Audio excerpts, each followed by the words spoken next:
Asal usul Syekh Maulana Malik Ibrahim. Jauh sebelum Syekh Maulana Malik Ibrahim datang ke Pulau Jawa, sebenarnya sudah ada masyarakat Islam di daerah-daerah pantai utara, termasuk di desa Leran.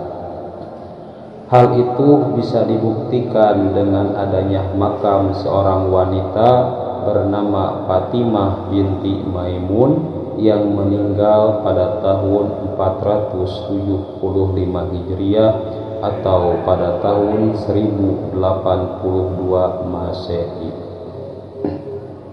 Jadi sebelum zaman Wali Songo, Islam sudah ada di Pulau Jawa, yaitu daerah Jepara dan Leren. Tetapi Islam pada masa itu belum berkembang secara besar-besaran. Syekh Maulana Malik Ibrahim yang lebih dikenal penduduk setempat sebagai kakek bantal itu diperkirakan datang ke Gresik pada tahun 1404 Masehi. Beliau berdakwah di Gresik hingga akhir wafatnya, yaitu pada tahun 1419 Masehi. Pada masa itu, kerajaan yang berkuasa di Jawa Timur adalah Majapahit. Raja dan rakyatnya kebanyakan masih beragama Hindu dan Buddha. Sebagian rakyat Gresik sudah ada yang beragama Islam, tapi masih banyak yang beragama Hindu atau bahkan tidak beragama sama sekali. Dalam berdakwah, kakek bantal menggunakan cara yang bijaksana dan strategi yang tepat berdasarkan ajaran Al-Quran, yaitu yang artinya hendaknya engkau ajak ke jalan Tuhanmu dengan hikmah, kebijaksanaan, dan dengan petunjuk-petunjuk yang baik, serta ajaklah mereka berdialog, bertukar pikiran dengan cara yang sebaik-baiknya. Quran Surah An-Nahl ayat 125. Ada yang menyebutkan bahwa beliau berasal dari Turki dan pernah mengembara di Gujarat, sehingga beliau cukup berpengalaman menghadapi orang-orang Hindu di Pulau Jawa. Gujarat adalah wilayah negeri Hindia yang kebanyakan penduduknya beragama Hindu. Di Jawa, kakek bantal bukan hanya berdakwah dengan masyarakat Hindu, melainkan juga harus bersabar terhadap mereka yang tak beragama maupun mereka yang terlanjur mengikuti aliran sesat. Juga meluruskan iman dari orang-orang Islam yang bercampur dengan kegiatan musyrik. Caranya, beliau tidak langsung menentang kepercayaan mereka yang salah itu, melainkan mendekati mereka dengan penuh hikmah. Beliau tunjukkan keindahan dan ketinggian akhlak Islami sebagaimana ajaran Nabi Muhammad SAW. Dari huruf-huruf Arab yang terdapat di batu nisannya dapat diketahui bahwa Syekh Maulana Malik Ibrahim adalah si kakek bantal, penolong fakir miskin yang dihormati para pangeran dan para sultan ahli tata negara yang ulung. Hal itu menunjukkan betapa hebat perjuangan beliau terhadap masyarakat, bukan hanya pada kalangan atas, melainkan juga pada golongan rakyat bawah, yaitu kaum fakir miskin. Keterangan yang tertulis di makamnya ialah sebagai berikut.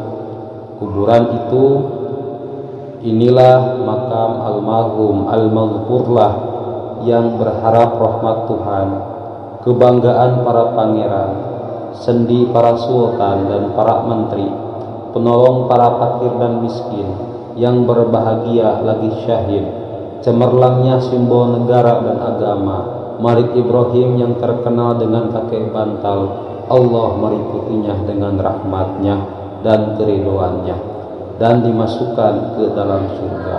Telah wafat pada hari Senin 12 Rabiul Awal tahun 822 Hijriah.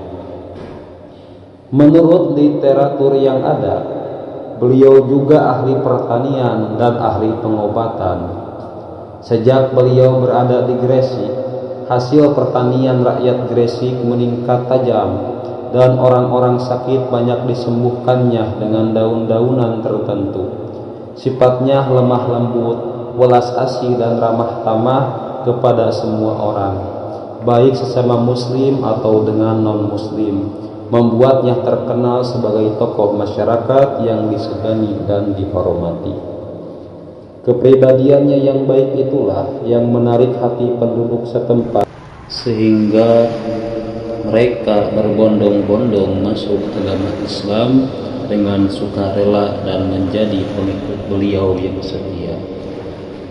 Sebagai misal, bila beliau menghadapi rakyat jelata yang pengetahuannya masih awam sekali, beliau tidak menerangkan Islam secara menjelimet. Kaum bawah tersebut dibimbing untuk bisa mengolah tanah agar sawah dan ladang mereka dapat dipanen lebih banyak lagi.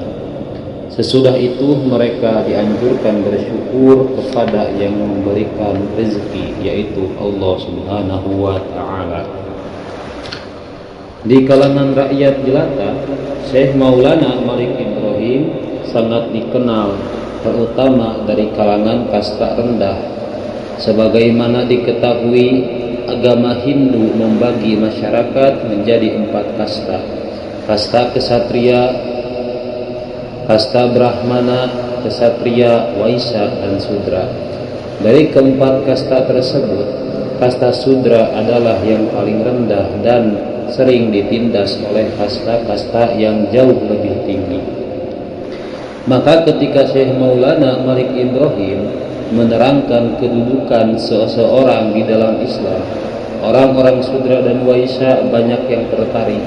Syekh Maulana Malik Ibrahim menjelaskan bahwa dalam agama Islam semua manusia sama sederajat. Orang sudra boleh saja bergaul dengan kalangan yang lebih atas, tidak dibeda-bedakan.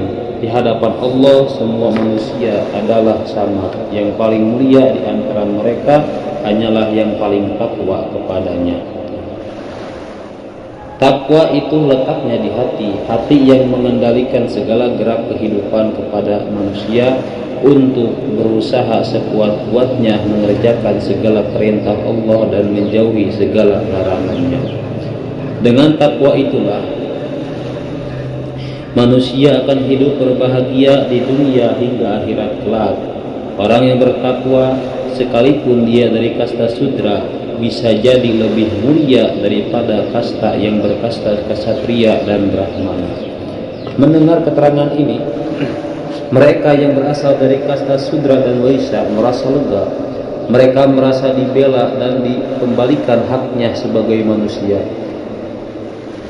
Sehingga wajarlah bila mereka berbondong-bondong masuk agama Islam dengan sukacita.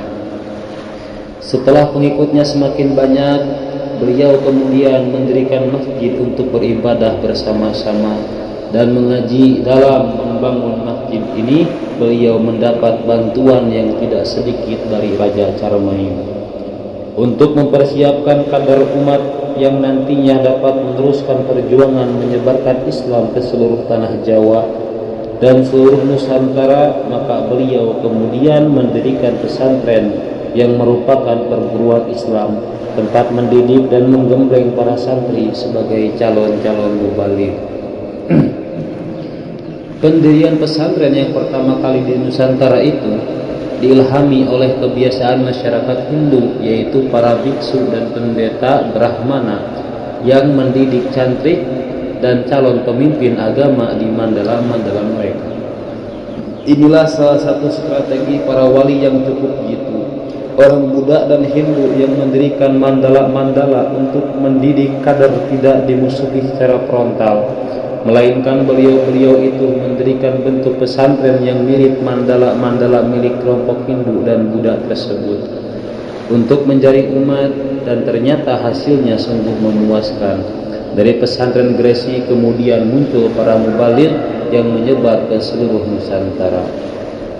Tradisi pesantren tersebut berlangsung hingga di zaman sekarang, di mana para ulama menggodok calon mubaligh di pesantren yang diasuhnya. Bila orang bertanya sesuatu masalah agama kepada beliau, maka beliau tidak menjawab dengan berbelit-belit, melainkan dijawabnya dengan mudah dan gamblang sesuai pesan Nabi yang menganjurkan agama disiarkan dengan mudah, tidak dipersulit. Umat harus dibuat gembira, tidak ditakut-takuti. Seperti tersebut dalam buku History of Java karangan Sir Stamford Raffles. Pada suatu hari Syekh Maulana Malik Ibrahim ditanya, apakah yang dinamakan Allah itu? Beliau tidak menjawab bahwa Allah itu adalah Tuhan yang memberi pahala surga hambanya yang berbakti dan menyiksa sepedih-pedihnya bagi hamba yang membangkang kepadanya.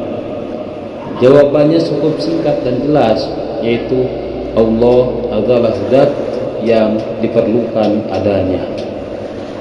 2 tahun sudah Syekh Maulana Malik Ibrahim berdakwah di Gresik. Beliau tidak hanya membimbing umat untuk mengenal dan mendalami agama Islam, melainkan juga memberikan pengarahan agar tingkat kehidupan rakyat Gresik menjadi lebih baik. Beliau pula yang mempunyai gagasan mengalirkan air gunung untuk mengairi lahan pertanian penduduk. Dengan adanya sistem pengairan yang baik ini, lahan pertanian menjadi subur dan hasil panen bertambah banyak. Para petani menjadi makmur dan mereka dapat mengerjakan ibadah dengan tenang. Andai kata Syekh Maulana Malik Ibrahim tidak ikut membenahi dan meningkatkan taraf hidup rakyat Gresik, tentulah mereka sukar diajak beribadah dengan baik dan tenang.